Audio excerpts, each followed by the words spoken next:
आप सभी के बीच में जितने भी किट संग्रहकर्ता के अप्लाई आप लोग किए हैं, सबके लिए मैं आज वीडियो लेकर आया हूं। और आप लोगों को पता है कि आपका एग्जाम बहुत पहले हो रखा है, ठीक है ना।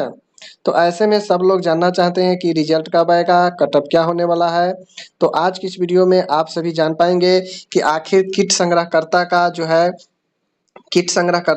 जो है आपका यहाँ पे कितना कट ऑफ जाने वाला है और कब तक रिजल्ट जो है आपका आ जाएगा, ठीक है। इंसेक्ट कलेक्टर का, ठीक है ना। तो इंसेक्ट कलेक्टर का हम लोग देखेंगे और समझेंगे, समझ गए, जिससे आप भी अपना अनुमान लगा सकते हैं कि आप लोग को जो है कितना नंबर आप लोग बना कर आए हैं और आप लोग को जो है कितना जो है चीजें आप लोग को सही है, ठीक है ना।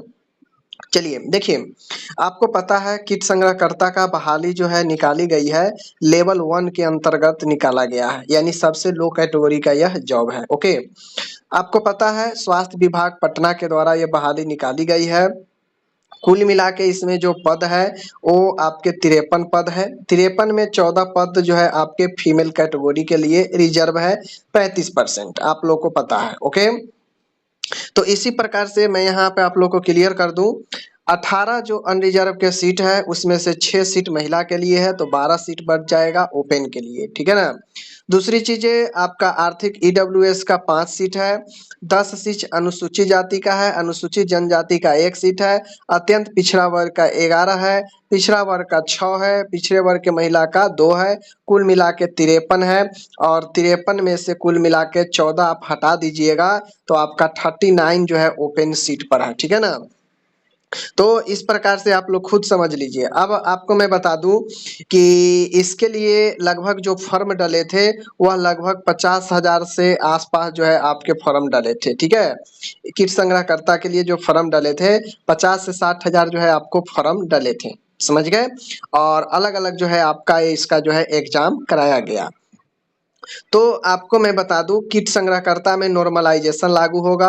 100 क्वेश्चन आपको एग्जाम में सीबीटी में था, टोटल 100 नंबर के क्वेश्चन था। 100 क्वेश्चन 100 मार्क्स के था, यानी एक क्वेश्चन 1 मार्क्स के था, समझ लीजिए, ठीक है। एक क्वेश्चन 1 मार्क्स के था, तो ये बातें से आपके 100 टोटल नंबर्स के एग्जाम थे। ओके, अब आपको पता होगा कि अगर आप सही किए हैं तो एक क्वेश्चन के लिए 1 नंबर मिल जाएंगे। अगर आप गलत किए हैं तो गलत में निगेटिव मार्किंग में आप 4 गलत करने पर 1 सही में से आप खो देते हैं, ठीक है ना, ये कहा गया है। ओके, तो इस प्रकार से अगर मान लीजिए आप 40 क्वेश्चन गलत करके आए हैं, 40 क्वेश्चन गलत करके आए हैं, तो 40 क्वेश्चन गलत करके आए हैं मतलब 4 क्वेश्चन पर 1 सही में से कट जाएगा, तो टोटल आप इसमें भाग दे दीजिए 4 से, तो ये 10 नंबर आपको सही वाला में से कट जाएगा। यानी आप मानिए 90 क्वेश्चन आप बनाए, अटेम्प्ट किए, उसमें से 40 क्वेश्चन गलत हो गया, ठीक है। सही आपका 50 हुआ, ठीक है ना, और 40 गलत हुआ, तो 50 सही मतलब 50 नंबर, और इधर 40 गलत हो गया मतलब 10 नंबर सीधा कट जाएगा, तो 50 में से -10 हो जाएगा, आपका बच जाएगा 40, यानी आपका 40 आया, ठीक है। अब हम बात करते हैं कि कट ऑफ किसका कितना जो है रहने वाला है, किसका कितना कट ऑफ जो है हो सकता है, ठीक है। तो माय डियर, मैं आपको समझा दूं, सीट तो ज्यादा है नहीं, सीट बहुत कम कम है, फॉर्म लोग बहुत ज्यादा भरे हैं, तो उस अकॉर्डिंग देखा जाए तो कट ऑफ भी बहुत ज्यादा हाई रहने वाला है। मैं बात करूं यहाँ पे यूआर कैटेगरी का, जनरल का, तो यूआर कैटेगरी ओपन में मैं बात करता हूं, तो जिन कैंडिडेट का 70 से नीचा अगर नहीं सही है, भूल जाइए कि आपका नौकरी होगा, समझ लीजिए। 70 से नीचा अगर आपके पास स्कोर नहीं है तो आपको कोई संभावना नहीं है, ठीक है ना।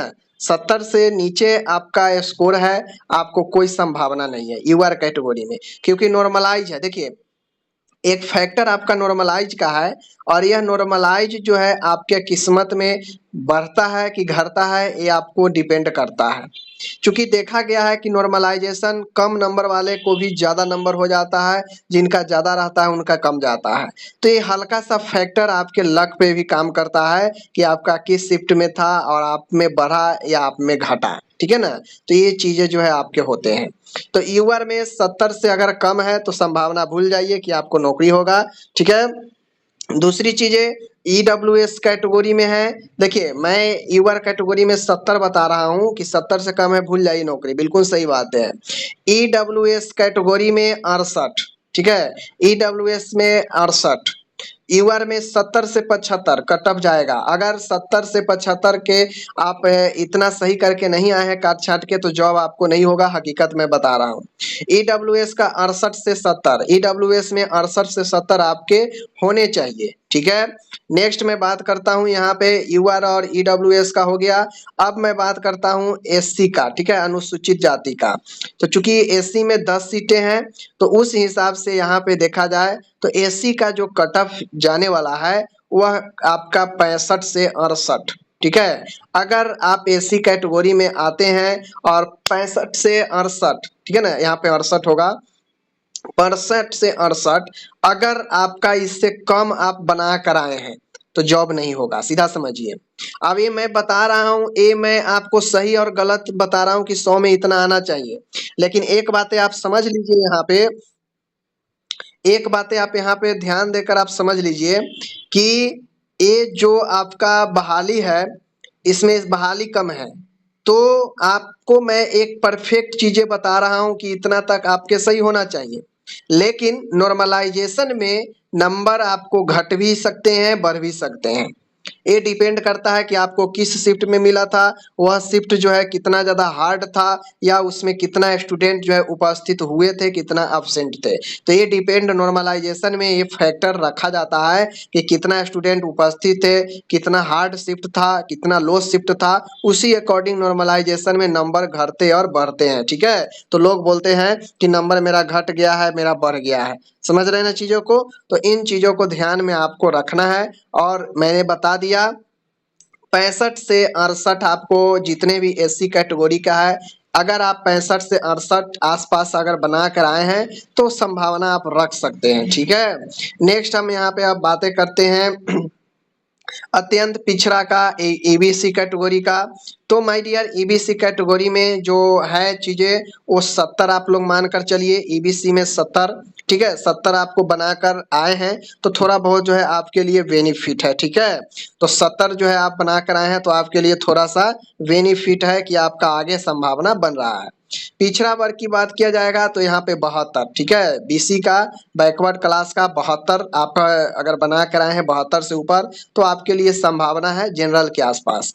रही बात पिछड़े वर्ग के महिला का, तो इसमें 2 ही सीट है, तो पिछड़े वर्ग के महिला का 2 ही सीट है, तो उस हिसाब से इनका जो है कट ऑफ और ज्यादा हाई रहेगा, तो इनका कट ऑफ 80 भी जा सकता है, ठीक है।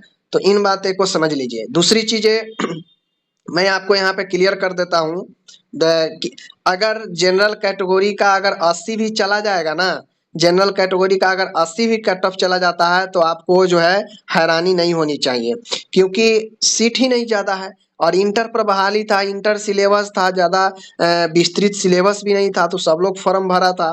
तो अगर यूआर कैटेगरी का 80 भी चला जाए और ईडब्ल्यूएस का जो है 75 चला जाए, ठीक है, ईडब्ल्यूएस का 75 चला जाए और ईबीसी का जो है आपको 72 मैंने बताया ही, और बीसी का जो है अगर 78 चला जाए तो आपको इन सब में भी कोई संकोच नहीं होनी चाहिए, आश्चर्य नहीं होनी चाहिए, क्योंकि सीट 53 है और फॉर्म बहुत ज़्यादा है, बहुत ज़्यादा स्टूडेंट जो है एग्जाम दिया, तो 80 भी कट ऑफ 80 भी जा सकता है, ये बातें ध्यान में आप लोग रख लीजिए। लेकिन मैं मोटा मोटी बनाया हूँ कि संभावना बन रहा है, लेकिन जाने के लिए कट ऑफ 80 भी जा सकता है, एक बात को ध्यान में रखिएगा।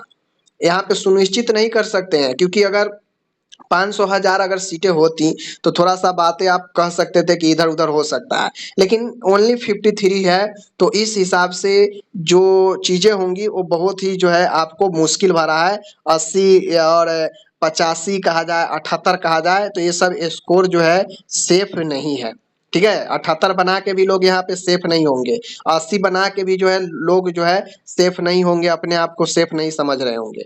तो एक बात है, एक पर एक लड़का सब पढ़ने वाला है, ठीक है ना। तो बाकी अनुमान लगा लीजिए। देखिए एक ही कहना है, जितना ज्यादा से ज्यादा, ज्यादा से ज्यादा, ज्यादा से ज्यादा अगर आप लोग के पास मार्क्स हैं तो बेनिफिट है, जितना 70 प्लस जितना आप बना कर आए हैं आपके लिए बेनिफिट है। थोड़ा सा 70 से कम का तो उम्मीद ही छोड़ दीजिए कि जॉब हो पाएगा, समझ लीजिए। कोई भी कैटेगरी 70 से ऊपर ही लेकर चलिए। जनरल है तो उसमें 5-10 और एक्स्ट्रा ले लीजिए, तो ही आपका संभावना बन रहा है। ठीक है, बाकी हम लोग मिलते हैं। दूसरी बात रिजल्ट की बातें हैं, तो देखिए इसका रिजल्ट जो है आपके जून में आ जाएगा। ठीक है ना, एक किट संग्रहकर्ता का रिजल्ट जून में आ जाएगा और संभवतः जो है जुलाई तक आप लोग को जो है वेरिफिकेशन वगैरह भी जो है करवा दिया जाएगा और ज्वाइनिंग वगैरह भी करवा दिया जाएगा। ठीक है ना, जुलाई में ज्वाइनिंग वगैरह आप लोग को करवा दिया जाएगा। जून में, जून के आखिरी हो या मिड में हो, जब भी हो, जून में संभावना है रिजल्ट आने का। ठीक है ना, तो आप लोग विस्तृत जानकारी के लिए चैनल को फॉलो करते रहिए। ओके, हम लोग मिलते हैं अगले वीडियो में।